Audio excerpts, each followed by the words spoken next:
हो गई है सुबह की शुरुआत। एक नया दिन, एक नई ब्लॉग, एक नई मोटिवेशनल के साथ। तो अस्सलाम वालेकुम मेरी प्यारी प्यारी यूट्यूब फैमिली। तो हाजिर हूँ मैं आज आपके साथ नए ब्लॉग के साथ, नए दिन के साथ। तो आइए वीडियो की शुरुआत करते हैं। तो सबसे पहले हमें क्या करना है, फ्राइडे को हमें बहुत सारे ऐसे प्रॉब्लम आती हैं कि फ्राइडे को हर दिन तो हम काम टाइम पे कर लेते हैं, फ्राइडे को हमारा काम रुक जाता है। हमें लगता है कि ना ही हमारा लंच टाइम पे बन पाया है, ना ही हमारी इबादत हो पाई है, और ना ही हम अच्छे से कोई काम कर पाते हैं। तो क्या होता है कि उस दिन हमें मतलब मेरे माइंड में एकदम हमारे भड़बड़ सी होती है कि अल्लाह ये करना है, ये करना है, ये करना है। हम उस चीज़ के लिए प्रिपेयर नहीं रहते हैं। हम एक दिन पहले सब डिसाइड नहीं करते हैं कि कल फ्राइडे है, कल हमें ऐसे से ऐसे ये चीज़ करनी है। तो कोशिश करें कि हम जिस दिन फ्राइडे हो उस दिन आप डीप क्लीनिंग ना करें, उसके एक दिन पहले या उसके एक दिन बाद कर रखें। उस दिन आप डीप क्लीनिंग मतलब कि जो झाड़ू पोछा लगाते हैं वो तो नॉर्मल आप लगाएंगे ही। आप किचन को ज़्यादा एकदम सफाई ना करने लगे, उसके एक दिन पहले आप कर सकते हैं। उस दिन डीप क्लीनिंग ना करें, ना ही किचन की डीप क्लीनिंग करें, ना ही वॉशरूम की, किसी भी एरिया की। आप अगर आप डीप क्लीनिंग करेंगे तो आपका बहुत ज़्यादा वक्त ज़ाया होगा। और जुमा के दिन ऐसे भी दिन छोटा हो जाता है, हो नहीं जाता है, हमें लगता है कि छोटा हो गया है। असल बात यह है कि हम उस दिन हम क्या करते हैं कि हमारा दिन इसलिए छोटा हो जाता है, हम लेट से उठते हैं, लेट से फिर सारे काम शुरू होते हैं, और काम को इतना हम फैला लेते हैं कि दिन छोटा लगने लगता है। हमें उस दिन काम को फैलाना नहीं है, हम कोशिश करनी है कि हम 11 बजे तक फ्री हो जाएं, 11:30 तक हर काम से फ्री हो जाएं, उसके बाद हम अपनी इबादत में लग जाएं। तो उसके लिए हमें सबसे पहले डीप क्लीनिंग नहीं करनी है। जो नॉर्मल काम होता है, सुबह उठ के आप लंच बनाएं, नाश्ता बनाएं, बच्चों का जो टिफिन वगैरह है वो बना करके उनको दे दें। उसके बाद आप तुरंत ही नाश्ता करने के बाद तुरंत ही आप काम पे लग जाएं। आप बैठे नहीं, आप फोन स्क्रॉल मत करें। अगर आप फोन स्क्रॉल करेंगे, जाहिर सी बात है फोन स्क्रॉल करने में 1 से 1.5 घंटा आराम से निकल जाता है और हमें पता भी नहीं चलता कि हमारा वक्त ज़ाया हो गया।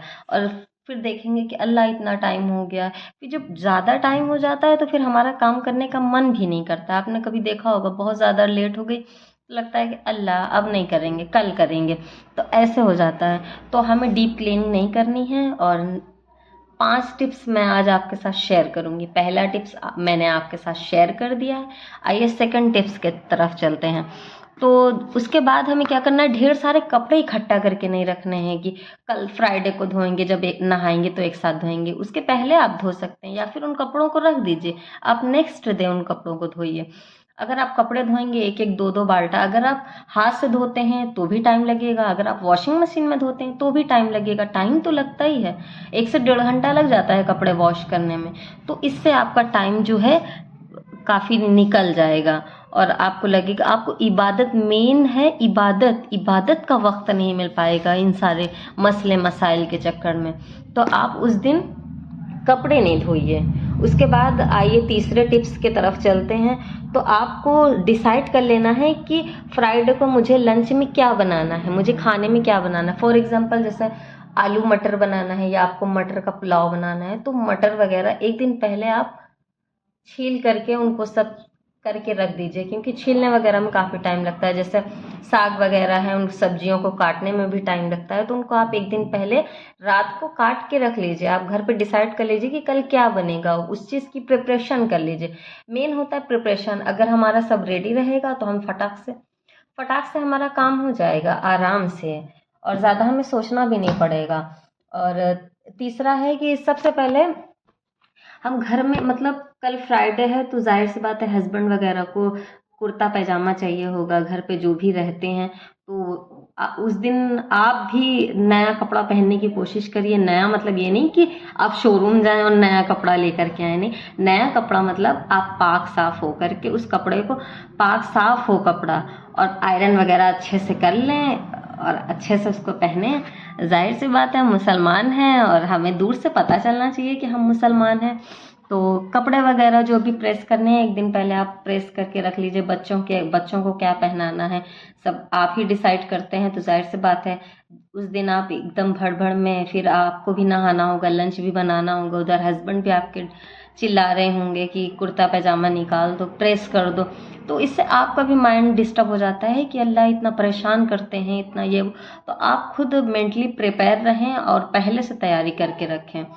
आप निकाल लीजिए कपड़े वगैरह, प्रेस करके उनको रात में ही रख दीजिए। आपको तो पता है कि आपको क्या पहनाना है, क्या देना है। जाहिर सी बात है हस्बैंड वगैरह यही कहते हैं कि आज क्या पहने हैं, तो आप ही बताती होंगी।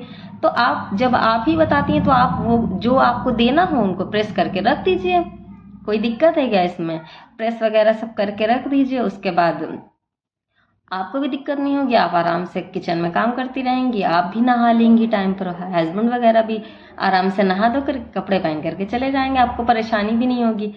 तो जो होता है कि मतलब हम अपना दिन को कैसे प्रोडक्टिव करें, हम खुद अपने ऊपर कैसे काम करें, हम खुद अपने ऊपर कैसे मेहनत करें। अगर हम ही ढीला डाल देंगे तो फिर सारे काम ढीले हो जाएंगे, फिर हमारी इबादत भी नहीं हो पाएगी। और जुमे का दिन खास इसलिए होता है, उस दिन खास तौर से इबादत करनी चाहिए, कलाम पाक पढ़ना चाहिए। और जो भी पढ़ते हैं आप सब कुछ करें, सारे काम आपके टाइम पे होते रहेंगे। और नेक्स्ट है नंबर 5 है कि आपको मॉर्निंग में ही नहा लेना है। आप जल्दी से काम वगैरह करके फ्रेश हो जाइए, उसके बाद आप नहा धो करके रेडी रहिए। उसके बाद आपको बताया नहीं 10-11 बजे आप काम से फ्री हो जाइए, 11-11:30 बजे बहुत खींच करके नहा धो करके आप रेडी हो जाइए। उसके बाद आप इबादत के लिए आपके पास बहुत वक्त रहेगा, आप इबादत करिए, अच्छे से अल्लाह को याद करिए। और मेन मकसद हमारा यही है दुनिया में आने का, इबादत। जब तक आपको नहीं पता था तब तक के लिए कोई वो नहीं है, लेकिन जब आपको पता चल जाए कि हाँ मुझे कैसे करना है, मुझे इबादत करना है, हम किस लिए दुनिया में आए हैं, तो उसके लिए आप फिर स्टैंड लीजिए, आप अपने लिए स्टैंड लीजिए, आप अपने लिए अपने माइंड को प्रोडक्टिव रखिए, अपने आप को एकदम मजबूत बनाइए कि नहीं मैं कर सकती हूँ। जब फलां फलां कर सकती हैं तो मैं भी कर सकती हूँ, अपने घर को मैं भी डेकोर कर सकती हूँ, मैं भी अपनी लाइफ को अच्छे से जी सकती हूँ। और अच्छे से जीने के लिए हमें प्रोडक्टिव रहना पड़ेगा, हमें हर काम टाइम पे करना होगा। अगर हम हल्का सा भी लेट करेंगे तो हमारे लिए ही मुसीबत है, और किसी के लिए मुसीबत नहीं है। हमारी आने वाली ज़िंदगी, हमारी आने वाली नस्लें, अगर हम ही एकदम सुस्त हो जाएंगे, हम ही एकदम लूज़ हो जाएंगे, तो हमारी नस्लें, हमारे बच्चे क्या देख करके हमसे सीखेंगे कि मम्मा तो इतना मतलब लूज़ रहती हैं, इतना वो, तो वो हमारी जो नस्लें हैं और लूज़ हो जाएंगी। तो हमें अपनी नस्लों को मजबूत करना है, उसके लिए हमें मजबूत बनना पड़ेगा, हमें अपने आप को हर चीज़ के लिए प्रिपेयर करना पड़ेगा, इबादत के लिए, घर के कामों के लिए, हर चीज़ के लिए, ताकि बच्चे देख करके सीखें। मेन मकसद हमारा यही है कि हम अपने, क्योंकि बच्चे एक पूरे कागज़ की तरह होते हैं, हम उन्हें समझा नहीं सकते, वो हमें देख करके सीखते हैं। जो हम करेंगे वो देख करके सीखते हैं। और अगर हम जो हम कर रहे हैं और बच्चों से कहें कि नहीं आप ये करिए, तो बोलेंगे नहीं, जो आप करती हैं वो हम करेंगे। तो ऐसा बहुत सारे लोगों के साथ होता है। तो इसलिए मैंने सोचा आप सबके साथ शेयर करती हूँ। तो इसी के साथ ब्लॉग से विदा लेती हूँ, मिलती हूँ नेक्स्ट ब्लॉग में। और तब तक आप अपना ख्याल रखिए, खुश रहिए और खुश रहने दीजिए, लोगों को प्यार बांटिए लोगों में। तो अल्लाह हाफिज़, और मिलते हैं नेक्स्ट ब्लॉग में।